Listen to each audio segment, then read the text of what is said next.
Alors bonjour, ça me fait plaisir aujourd'hui de venir vous parler du bilan alimentaire phosphore chez le porc et la poule à titre d'outil d'agriculture de précision.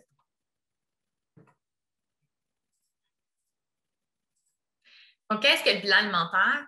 Donc, le bilan consiste à calculer le phosphore excrété par la différence entre le phosphore qui est servi et le phosphore retenu pendant une période donnée pour un lieu d'élevage donné. Donc, le phosphore servi inclut la quantité d'aliments qui est servi pendant l'année et la composition phosphore totale de ces aliments-là.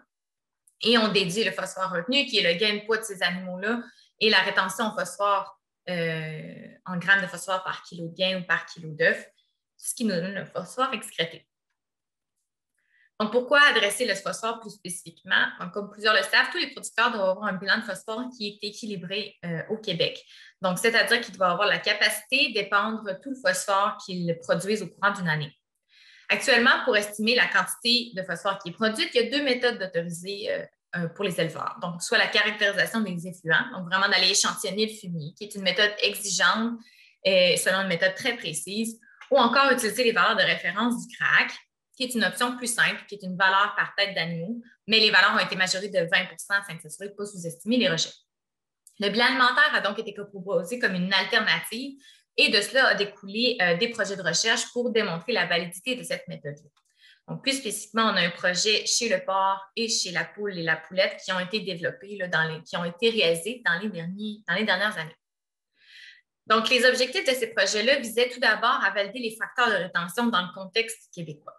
Ensuite, il fallait également établir les paramètres sensibles de la méthode. Donc, on a réalisé une analyse de sensibilité, des calculs d'incertitude pour en faire des recommandations sur la façon de collecter les données pour avoir un bilan alimentaire le plus précis possible. Par la suite, on a découlé la création d'un guide technique et de documents de formation afin de former les futurs agronomes dans l'éventuel changement OREA permettant le bilan alimentaire pour réaliser le bilan de phosphore. Mais on est toujours en attente de ce changement-là, donc ce n'est pas encore autorisé. En attendant, le bilan alimentaire nous a apporté quand même beaucoup de nouvelles connaissances qui peuvent encore être appliquées actuellement là, pour différentes raisons, et c'est ce que je vais vous présenter aujourd'hui. Donc, tout d'abord, les projets ont visé à valider les facteurs de rétention. Donc, la meilleure façon la façon la plus précise pour estimer la rétention, en fait, c'est de réaliser des compositions corporelles. Donc, ça implique de prendre un animal, de l'abattre, de le congeler, broyer la carcasse au complet, puis analyser le phosphore qu'on y trouve. C'est cependant une démarche qui est très coûteuse et qui est laborieuse. Donc, pour le porc en engrais, plus spécifiquement, on était chanceux. Donc, Agriculture et Agroalimentaire Canada avait développé depuis 1995 une base de données qui corrélait les valeurs de broyage à des scans d'animaux, dans ces mêmes animaux-là, avec un ostéodensitomètre. Donc, la photo, comme vous pouvez voir, qui permet de donner le contenu minéral osseux, le contenu en maigre et en gras. Donc, il y a des équations qui ont été créées. Donc, à partir simplement de scans, maintenant, on est capable d'estimer un facteur de rétention.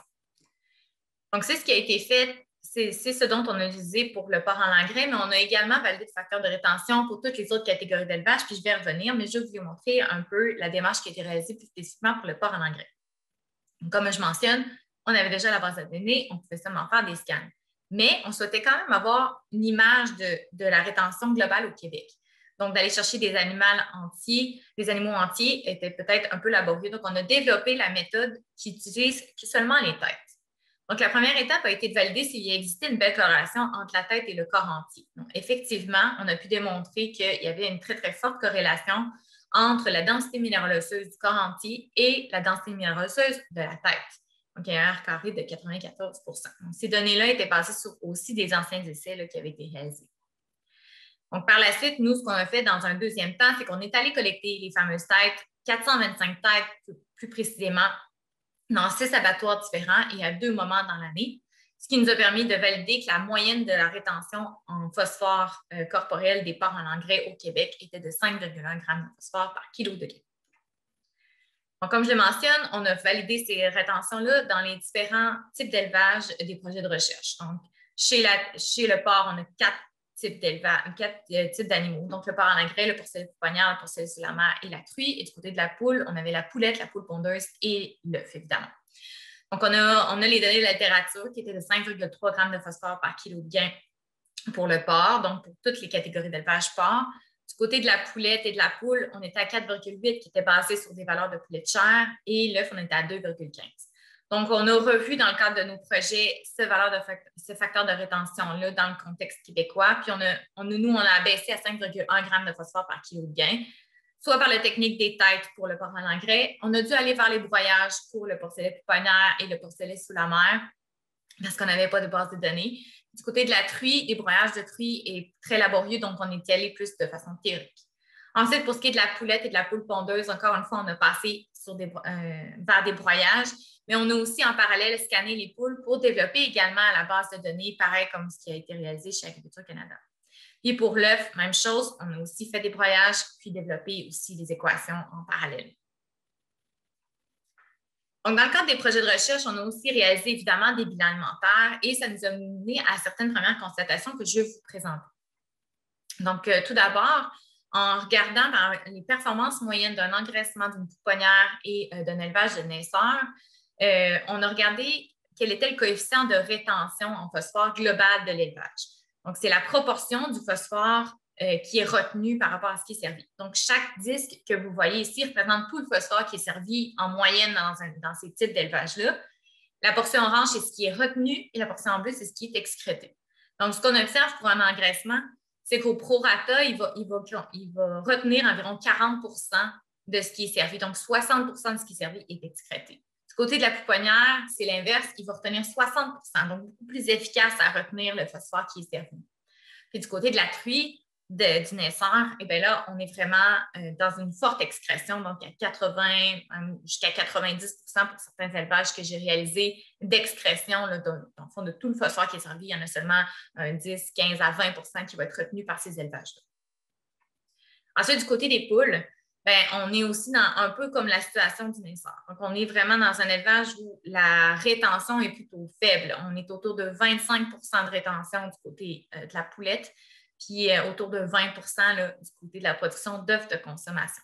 Puis si on regarde plus spécifiquement la rétention, comment elle se divise à l'intérieur des productions d'œufs de consommation, bien, on remarque en fait que 90-95 % de la rétention, c'est les œufs. Donc, les poules ne représentent que 5 à 10 % de la rétention, ce qui n'est pas si surprenant quand on sait que l'animal arrive, elle dure 1 an, puis va prendre très peu de poids, la poule, au courant de son année d'élevage. Donc, il n'y a peut-être pas là tant de surprise, mais c'était quand même intéressant de le constater. Ensuite, on a également fait des analyses de sensibilité en parallèle de ces bilans-là. L'analyse de sensibilité consiste à faire varier un critère d'un calcul, un à la fois, pour voir quel est l'impact sur le résultat de ce calcul-là. Donc, pour le bilan alimentaire, on a établi évidemment les paramètres du calcul, puis on a fait un sondage auprès des intervenants de l'industrie pour connaître la variabilité de ces différents paramètres et où utiliser également les données de notre recherche lorsque ça pouvait s'appliquer. Par la suite, on a fait varier un critère à la fois, puis on a regardé quel est le résultat sur les rejets afin d'établir quels sont les paramètres sensibles et critiques de la méthode. Donc, à titre d'exemple, on l'a réalisé pour toutes les catégories d'élevage que je vous ai présentées, donc une analyse de sensibilité du porc à l'engrais.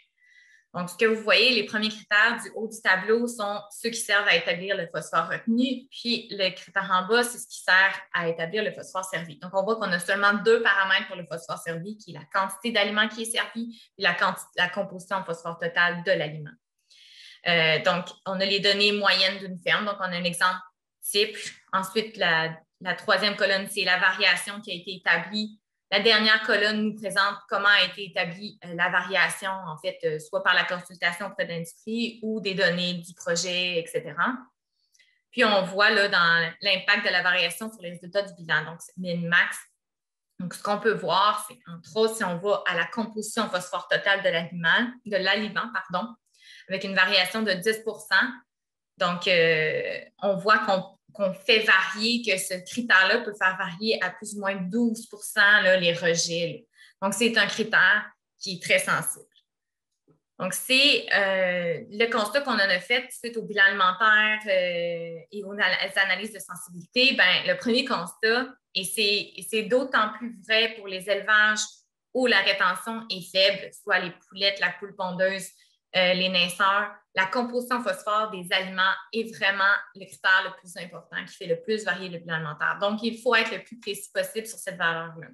Ce critère a donc été recommandé d'être basé sur des analyses de laboratoire pour essayer d'avoir une valeur la plus précise possible.